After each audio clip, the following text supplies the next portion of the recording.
Right now at noon, the Carthage community meets to plan for the future of its schools. It is cool and it is breezy outside. Look at our camera shaking in downtown Pittsburgh. We'll have a look at that forecast, talk about a warm-up, rain chances, all sorts of stuff going on coming up. Plus, one southwest Missouri county had thousands of votes left uncounted after the election. We see where they stand now. The 4 states' most watched news starts now. The Carthage R9 school district is working on a strategic plan to shape the future of the district's schools, students, and community. This is KOAM News at noon. I'm Elise Noe. Last night, community members, teachers, and district officials gathered in Carthage Intermediate Center Commons to discuss ideas and potential future plans for the district's operations and facilities. Now, that includes departments like food service, maintenance, transportation, safety, and information technology. The goal is to create a 2030 strategic plan for the entire district and gather community feedback on how to manage rising operational costs and ensure facilities stay up to date while still supporting student learning. Ultimately, I'd love for everyone to be at these meetings. The entire community has an open invitation to show up. We're hoping for parents, grandparents, we're hoping for business owners, we're hoping for teachers, administrators, churches. We want the whole community. We want a cross-section of everyone to help us build the future of our schools because we're all intertwined. During the meeting, district officials also tried to measure community support for future bond issues and possible tax levy increases to support daily operations and potentially build a new high school auditorium. Now let's check in with Chris Warner for first weather. Yeah, we've got ourselves a nice day. It's a little bit on the cool side out there, and it is breezy, but the skies are clear. Sun is shining. Looks nice outside.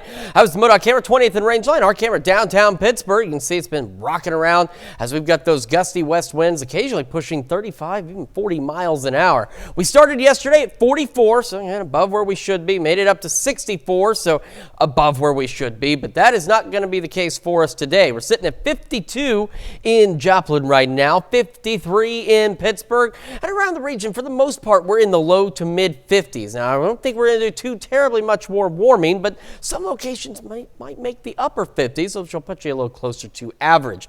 As we head through the rest of the evening, clear skies out there, and winds will continue to be gusty as we head overnight tonight. We're down to about 40 by 10 o'clock, or sorry, that's 11 o'clock, down to 40 by 11. That's ahead of lows, a little closer to the freezing mark for some of us.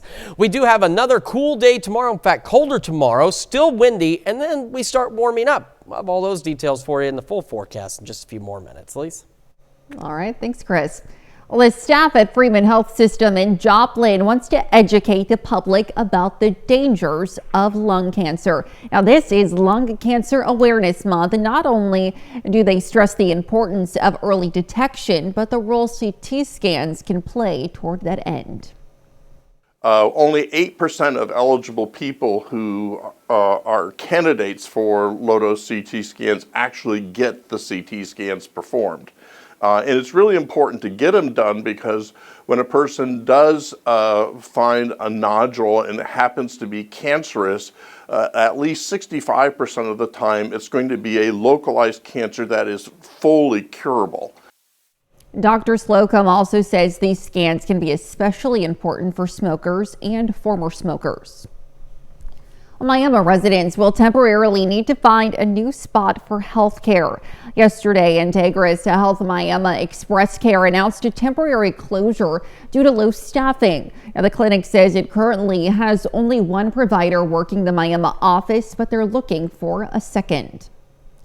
The city of Joplin wants to hear from the community about its public transportation programs. The Joplin Area Transportation Study Organization, or JATSO, seeks a 7-day public comment period for transportation and transit projects that are partially funded by federal programs over a 4-year period. Now up for proposal is one project modification and also adding 2 projects. Now, the public comment period runs through Wednesday, November 27th at noon. For more information, you can visit our website, KOAMnewsnow.com. Well, a big change in November vote tallies in one southwest Missouri county. Christian County's final vote total submitted to the Secretary of State office to be certified was nearly 10,000. 4,000 more than previously reported. Chris Bryant has why the discrepancy happened and what it means for a statewide race.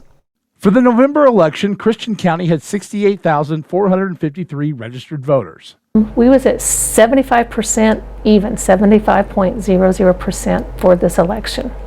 That is 51,342 who voted. We knew we'd be busy, but we just had high volumes just coming through the doors. In the late hours of Election Day, the clerk decided to postpone the count of ballots of 3 machines in the clerk's office until the next morning. Those ballots were part of the total from the day of early voting, mail-in ballots, military, and provisional ballots. The clerk says that the decision was made with the agreement of the Republican and Democrat Party representatives who were at the county clerk's office that night. We did not report those results because we didn't expect a high turnout in the office, and we were running out of machines. We just did not have another machine to feed those provisionals and those military in, so we had to keep those machines open to be able to feed them to be counted. When those numbers were finalized, the vote margin for Amendment 2 was around 400 total votes.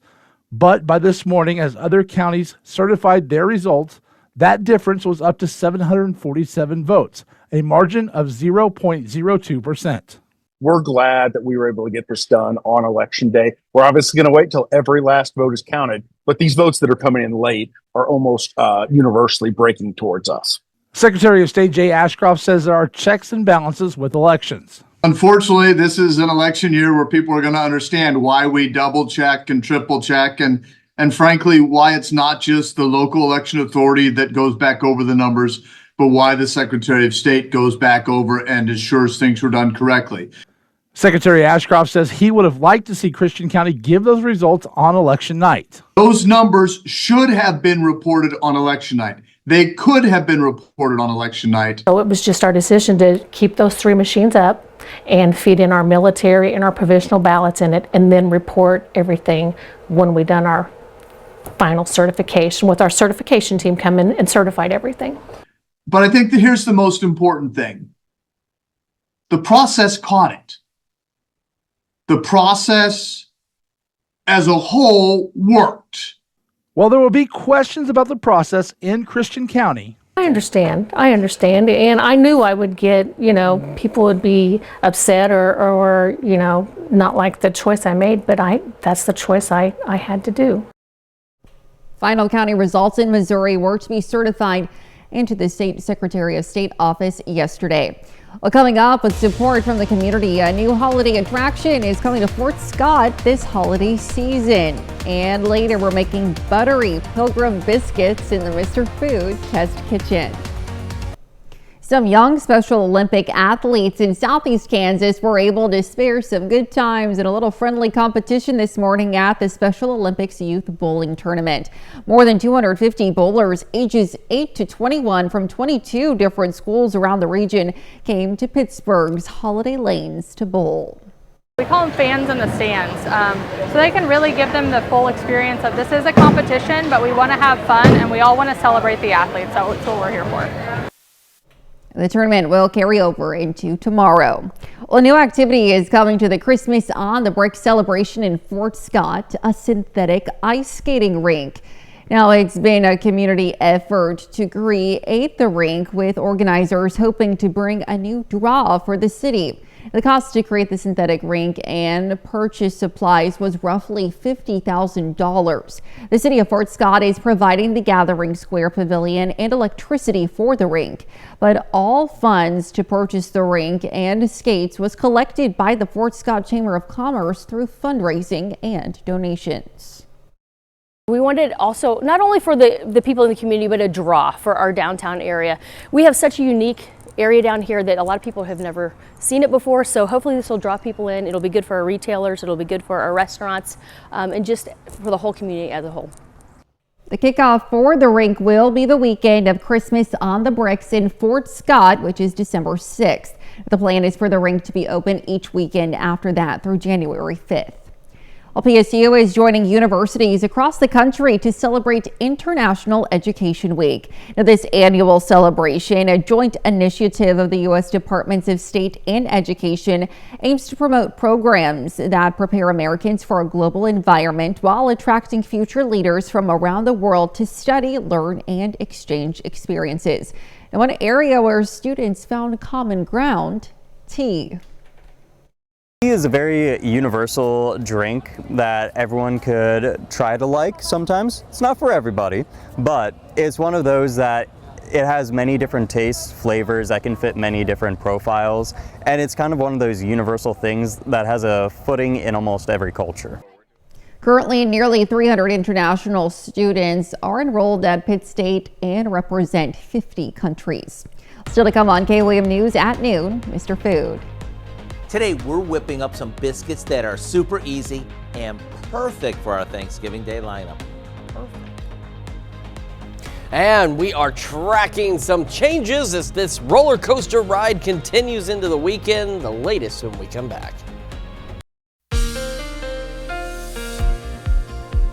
Welcome back to the KOAM News at noon. So it is a bit on the cold side out there, and that's how it's going to be. In fact, we're going to be chillier tomorrow than we are today. But let's start first with today and a live look outside from our camera in downtown Pittsburgh. And I can assure you, that is not an earthquake that's happening. It's just very windy out today, which is what we talked about this morning. So it's making it feel a little bit colder than what it really is. And that's not helpful because even when it's in the 40s and 50s on a sunny day with a jacket, it's not that bad. But when you throw in the winds we're getting, it doesn't feel so great. All right. So again, most of us, we're reaching about our highs now. We might get a few degrees, a couple degrees warmer, but I don't think any of us are going to get too toasty out there. But our friends in Oklahoma, this is where the warmer weather could be, so some of you could make the upper 50s today. Most of us are starting to reach where we're going to make it today. These gusty winds are going to continue into the overnight hours out of the west at about 20 to 25, and then they'll pick back up again Thursday out of the northwest at about 30 to 35 again. We'll be starting the day in the 30s, much like we did today, but low 30s instead of upper 30s, a little more widespread. By noon tomorrow, take a look at some of these temperatures. We've got low mid 40s out there. And again, northeastern Oklahoma, you're a bit warmer, so take it in. But it is going to be breezy, so it's not going to feel much warmer. But still, sunny skies continue, though, and that's going to be the thing. Sunny skies will continue to be the trend over the next several days. But as you can see, by Thursday, most of us may not even make it out of the 40s for highs across the region. So a bit colder, and of course, that means it'll be a bit colder overnight. So more upper 20s and a few low 30s as we start the day on Friday. Now, Friday, another sunny day.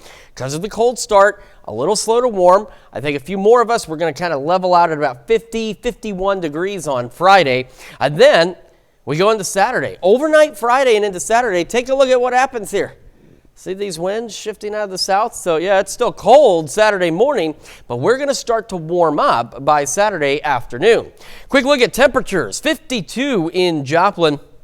West-northwest breeze at 28. And look, these gusts even exceeding expectations. We're thinking 35 to 40. Winds are gusting to 41 right now.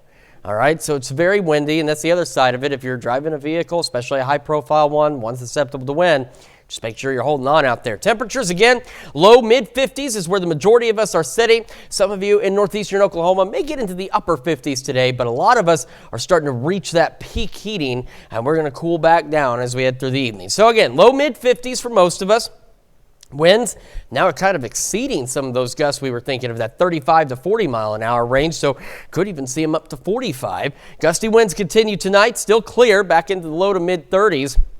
By tomorrow, upper 40s for most of us, and those northwest winds return, gusts 25, 30 miles an hour. Now, over the next 10 days, the roller coaster ride we talked about, well, here it comes. We were here. We're starting to come back down. Then we'll start going back up this weekend, but take a look. Beautiful weekend out there, very warm, and near 70 by Monday with some rain chances. Then we cool right back down. We come back down on the other side of this. I wanted to mention next Wednesday and Thursday, it's still several days out, something we will watch, just like we were watching for this week.